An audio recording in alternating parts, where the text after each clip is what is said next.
here, Antonio. Hold the bus.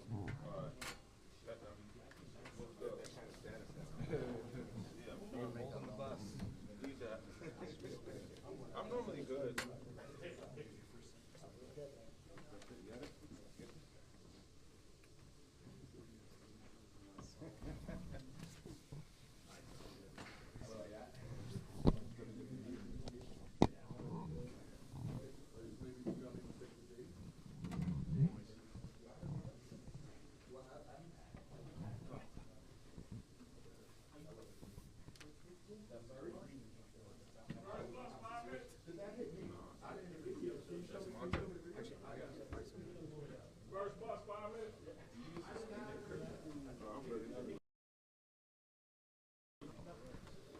All right, guys, now it's ready. What kind of determination did you guys have, especially without Rudy, to come in and play the defense that you guys did tonight? I mean, we're going to have the determination regardless, He's kind of ahead of our horse, but, he knows that, we got him regardless. So that's kind of our identity, like I've said all year. And that's something that we're ready to step up and do. You had, I think, 4 blocks right on and just really protected the rim against Jokic. Do you think is that the best you played defensively? Possibly, yeah. I remember last year I said I need like a year or two, and I think I really stepped up defensively with guarding the guards and bigs. So I would say so. Did it become clear that you had to do that, just given with the way that this team was going and trending toward being a defensive-minded team? Yeah, especially if I wanted to be on the floor, playing at some 3, 4, and 5. So definitely had to train my mindset to be defensive first. Obviously, my offensive game is what it is, but obviously our identity is defense. So got to take that sacrifice and become a defensive player.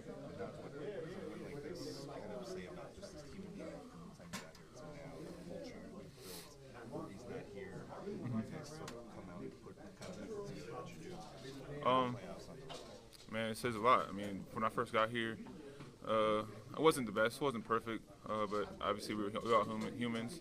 But as that time went on, we gradually got better. We got more culture. We got time to where we kind of became a unity, a team where we trust each other. We're selling out for each other. Even Rudy not being here, like we love that he had his child and things of that nature. So just the trust and the love we have for each other is on another level. The crisp decision-making your team made in general, is that something that's contagious, do you think? Yeah. Just in terms of people getting off the ball, getting on rotation and sync? Yeah, I mean, that's just, us trusting each other. Like, what I'm saying? That's kind of kudos to us and how, we give ourselves up for the next person and the next person down the line, so forth and so on. So, I mean, that's kudos to all of us and just understanding, what it's going to take to, win the championship.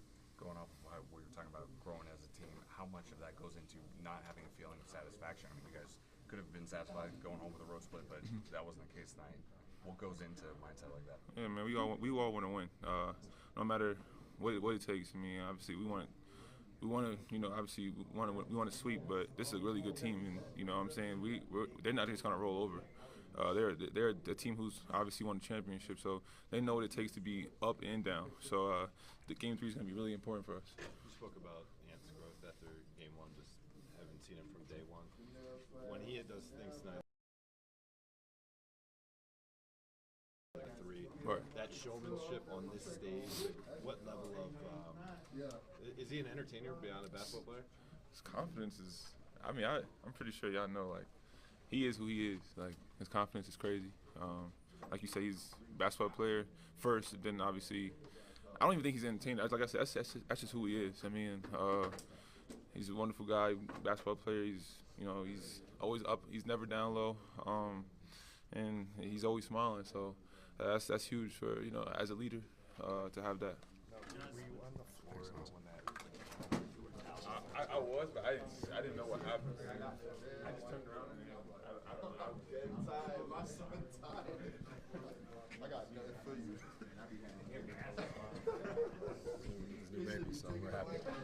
Hey, Mike, I saw you kind of later in the second quarter. You had the steal and you threw it ahead to Ant, and you just turned to the bench and kind of let him know about. Is that what were you feeling in that moment, and just in terms of seeing what you guys collectively did out there defensively?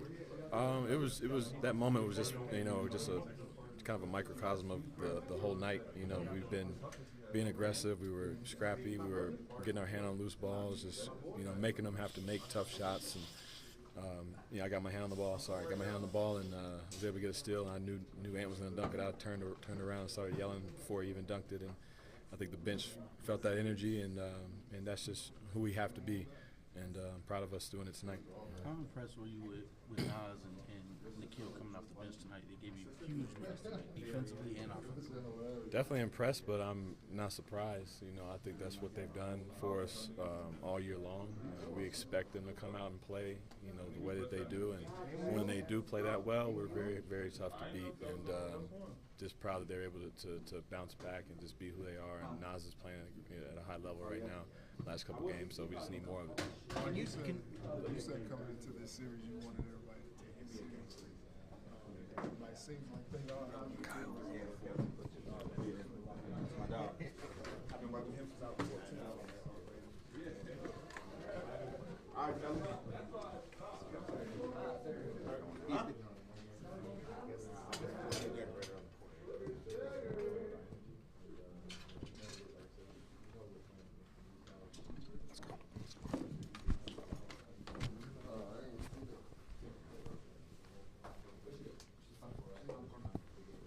Ant and Carl are about to go to the podium, guys.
Carl, how'd it feel to be back at the 5? It was fun. It was fun. It's better to get a win, so great for us to win. You guys did not have Rudy, obviously, but what did it take to kind of play the sort of defense that you guys were able to without your big man in the middle there? Team defense.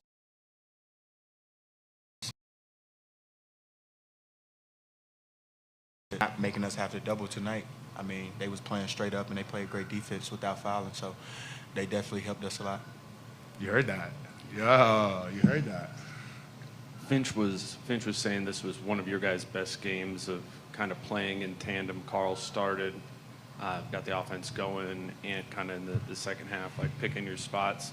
How has that kind of grown, knowing when to go? It's fun, man, knowing I got somebody alongside me that, you know, can get a bucket at any and keep giving it to him. You know, we both unselfish players. We don't care who night it is, whether if it's neither one of our nights. Nas or Jaden or Nikhil or Mike, it doesn't matter, man. In the playoffs, you know, it's always a team win. And Cat did a great job of starting it off tonight because I definitely came out sluggish and slow. But, you know, eventually Cat gave me some energy and I found it.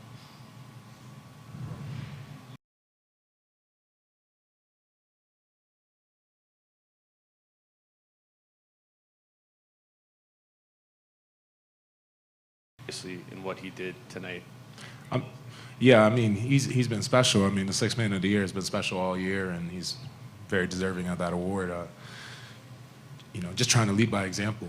You know, to be able to tell someone what to do or give them my insight, I got to be able to go out there and execute it as well. So, just making sure I set the best example for him as possible, and doing whatever it takes to help him in his growth. Question for both of you. A lot of teams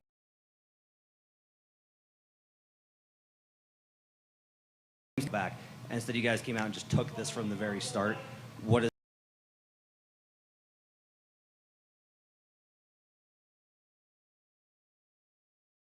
the point emphasis? Win the first game, you know, you want to win every game. I mean, so you don't want to split. You want to win 2 here and have home court advantage, and then try to win 2 at home. But I do want to just shout out Jay McDaniels, man, before I get out of here. He's been phenomenal this whole playoff run, and this series in particular.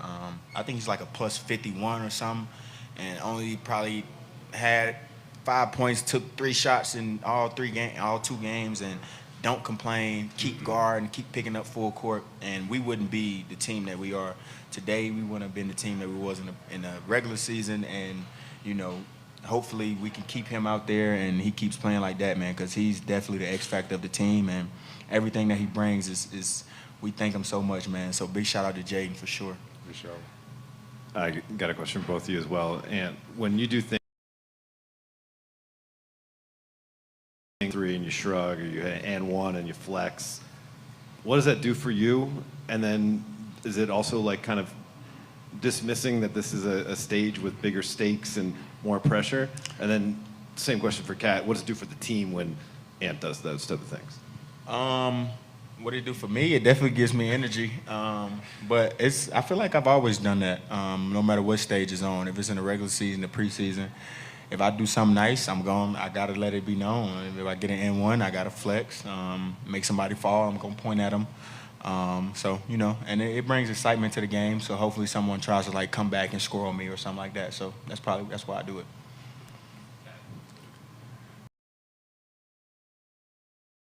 Hell no. Let me put it like this: when Ant's out there talking his shit, I know that we in for a good night.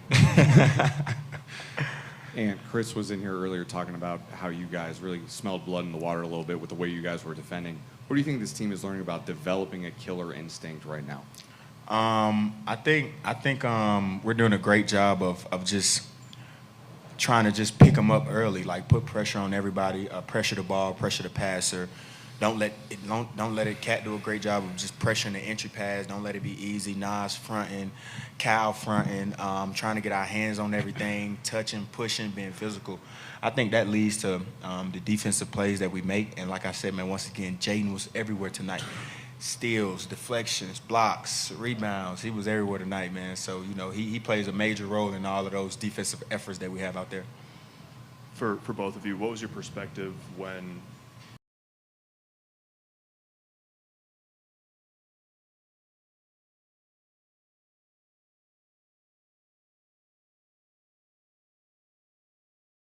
stopped the play and threw the heat pack off the floor? I thought it was on somebody's back or something. I didn't know it was thrown onto the court. But, yeah, that's crazy.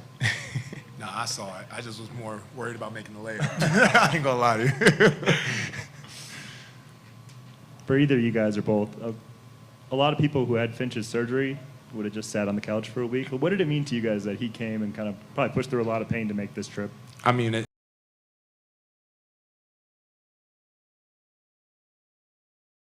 was his. I can imagine the doctor told him not to travel and not to fly, and Finchie said, "Hell no, I'm going to be there for my."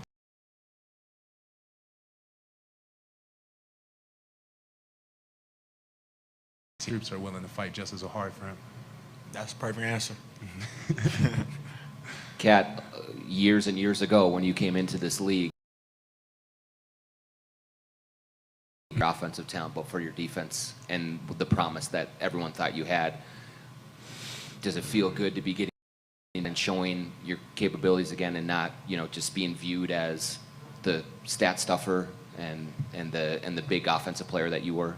He was never viewed as a stat stuffer or just a. No, I know that. I'm just saying. He was never viewed as that. Especially when I got here, I always thought he was a great defensive player. He just had to put his mind to it. And when Finchie got here, man, Finchie put emphasis on, hey, and Cat, if we want to go somewhere, we got to defend. And like he said, that's the head of the snake. And hearing that from him, it pushed Cat, man. And I tell Cat, we need you to defend. Corliss tell Cat, we need you to defend the whole team. And, you know, ever since he been back this whole year, man, since he been at the 4, he been defending his ass off. So he's been playing great, and we hope he continues to do it.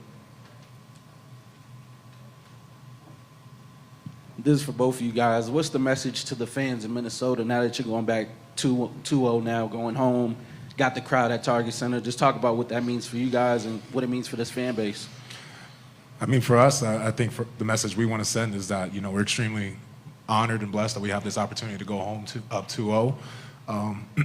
But we're humble in this approach. You know, we understand that we put ourselves in a great position, but as great as the position we are in, it could be very bad at the end of being on our homestand. So we just got to go out there, take care of business, do what we do, play defense at a high level, and execute even at a higher level, because the defending champions, you know, you can't give them a minute of slippage at all in the game. So we got some things to work on, things to tighten up on practice, and we got 3 days to really work on our game and work on our game plan. So to the fans, you know, your support is super important for us to find different ways and to get that energy Friday night and Sunday. So definitely come out and support. Guys, I'm sure that you guys expected Denver to come out and hit you hard to start the game, some emotional surge, and when that didn't happen, were you guys a little surprised that you were jumping on them as opposed to vice versa? And do you see them being confused at times? Do you see them losing confidence when the lead is sort of spiraling? No, not at all. It worked in our favor tonight, man. That's all that was. We made shots, they didn't. That's the defending champs over there, so they're not going to come out and play like that again in Game 3. We got to be ready to take their punch. And I always tell the team, like when we huddle up and Finchie say, we got to be ready to take their punch, I say, we're going to punch too. Shit, I mean, they're not the only one punching in the fight. So, I mean, yeah, just like that. They're not the only one that's going to come out punching. I don't give a damn if we go up 3-0 for the Game 4, we're going to come out punching too. So they got to be ready to take our punch, and we'll be ready to take their punch. But, yeah, I don't see no slippage in their games. They just missed shots tonight. They'll be ready to go Game 3, and we will be. Yes, sir.